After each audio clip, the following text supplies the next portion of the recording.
ഈ ഒരു പെൺകുട്ടിയുടെ മുഖം കണ്ടപ്പോൾ തൊട്ട് ചില അവ്യക്തമായിട്ടുള്ള ഓർമ്മകൾ റൂത്തിനെ വേട്ടയിടാൻ തുടങ്ങി. കാണാതായെന്ന് ഈ ഒരു പെൺകുട്ടി മറ്റൊരു സ്ത്രീയായിട്ട് തർക്കിക്കുന്നത്, സംസാരിക്കുന്നത് റൂത്ത് കണ്ടിരുന്നു. പക്ഷെ അത് ആരായിരുന്നു, എന്താണെന്നൊന്നും റൂത്തിന് ഓർമ്മ വരുന്നില്ല. അങ്ങനെ റൂത്ത് ഹസ്ബൻഡ് അറിയാതെ അശ്വിനിയുടെ കൂടെ പോലീസ് സ്റ്റേഷനിൽ ചെല്ലുകയും തന്റെ സ്റ്റേറ്റ്മെന്റ് പറയുകയും ചെയ്യാണ്. അതിൽ അശ്വിനിയായിരുന്നു അന്ന് ആ പെൺകുട്ടിയുടെ കൂടെ സംസാരിച്ചിരുന്നത് എന്നാണ് റൂത്ത് മൊഴി കൊടുക്കുന്നത്.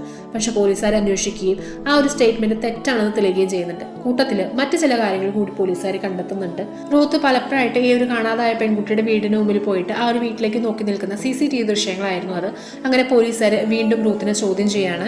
റൂത്തിന് ഒരു മെഡിക്കൽ കണ്ടീഷൻ ഉള്ളതുകൊണ്ട് തന്നെ മീര എന്ന് പറയുന്ന ക്രിമിനൽ സൈക്കോളജിസ്റ്റും ഈ ഒരു കേസിന്റെ ഭാഗമായി തീരുന്നുണ്ട്. പല രീതിക്കും ഇവർ റൂത്തിനെ ചോദ്യം ചെയ്യുന്നുണ്ടെങ്കിലും യാതൊരു വിധത്തിലുള്ള തെളിവുകളും ഇവർക്ക് ലഭിക്കുന്നില്ല.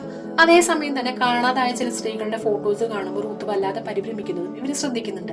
അങ്ങനെ കേസിന്റെ ഒരു ഘട്ടത്തിൽ മീര റൊണാൾഡോയോട് പറയുന്നുണ്ട്, ഈ ഒരു 10 വർഷത്തിന്റെ ഇടയിൽ ബാംഗ്ലൂർ നഗരത്തിൽ നിന്നും 22ഓളം പെൺകുട്ടികളെ കാണാതായിട്ടുണ്ടെന്നും അവർക്കൊക്കെ എന്താണ് സംഭവിച്ചതെന്ന് പോലീസിന് ഇതുവരെ കണ്ടെത്താനായിട്ടില്ല എന്നും. അതേസമയം റൂത്തിനെ നോക്കുകയാണെങ്കിൽ റൂത്തിന്റെ ഓർമ്മകളുടെ മറവ് പിടിച്ചുകൊണ്ട് അവളും ചില കാര്യങ്ങളൊക്കെ കണ്ടെത്തുന്നുണ്ട്. എന്താണ് റൂത്ത് കണ്ടെത്തിയ ആ ഞെട്ടിക്കുന്ന രഹസ്യം?